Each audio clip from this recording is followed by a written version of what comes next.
What's up, everybody? Welcome to episode 2 of my vlog series on My FX Corner. Again, my name is Danny, and we're gonna go ahead and touch a couple of aspects of what happened yesterday. We had a pretty good day yesterday. I did make a couple of mistakes. I wouldn't say I over leveraged.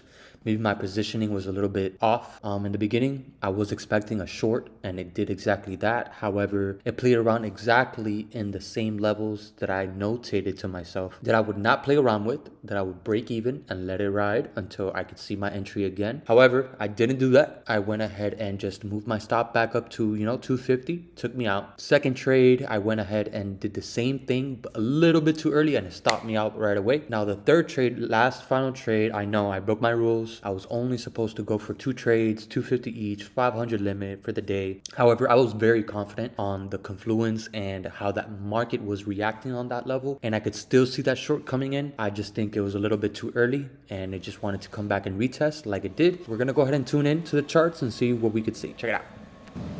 All right, so guys, yesterday we called a short up here in this area, and I was looking and waiting, to be honest with you, for a break under here. However, when market opened, I did see a nice setup, which last week I took 2 trades, one in the beginning of the week that kind of did this formation and it followed up. I'll show you exactly what I mean by that. So last week, I don't remember if it was Sunday or Monday, but however, market did show me this exact same candle on the 1 minute, and I followed it up until it reached the high, and I took out my profit and I left for the day. Further on in the week, it did the same exact move. However, it broke down against that rejection of that candle. So I told myself, what's the probability of it doing it again? If it came into this level, tapped it, is it really gonna go up? We're on a downtrend.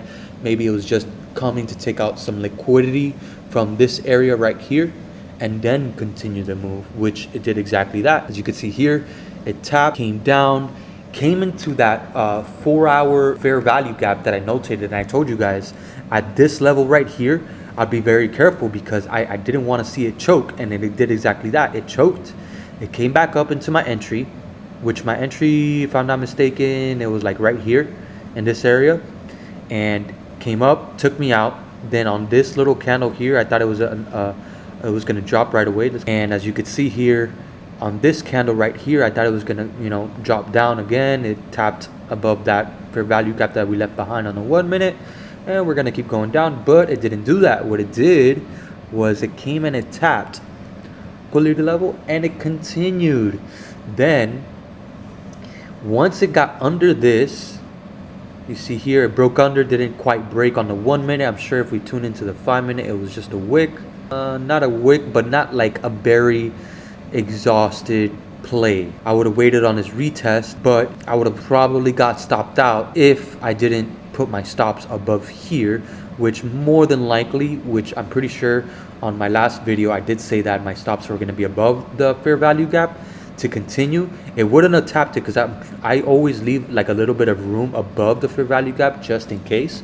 So it would have tried to come tap it and continue. Again, it did it again. Came, respected this fair value gap, dropped, tried it again, came up to the middle, dropped, and then it did the move. Beautifully executed distribution, how I said it was gonna do. Now, seeing as we did cross 2 very important levels, this buy liquidity pool and this buy liquidity pool, we broke below both of those levels.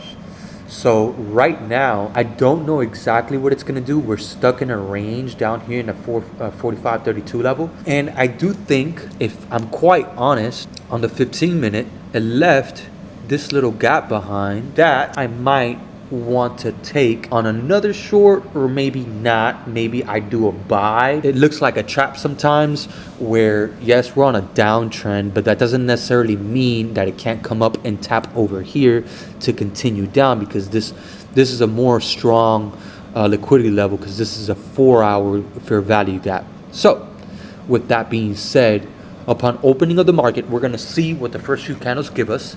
What are the probabilities that it's going to tap this and continue down, or what's the probability of it tapping this, breaking it, and then continuing up to tap this liquidity, this sell side liquidity pool? Because as you can see, it left a lot of area here to come tap, and possibly even higher. It possibly may come into the 4-hour liquidity pool. For value gap, I'm sorry. So with that being said, it is now 5:29. Today is May 4th. It is a Monday, technically my Tuesday, because I trade 6 p.m. Asian session. So we're gonna go ahead and wait for this market to open, and we're gonna go ahead and see what the market wants to give us. So check it out later. We'll be back.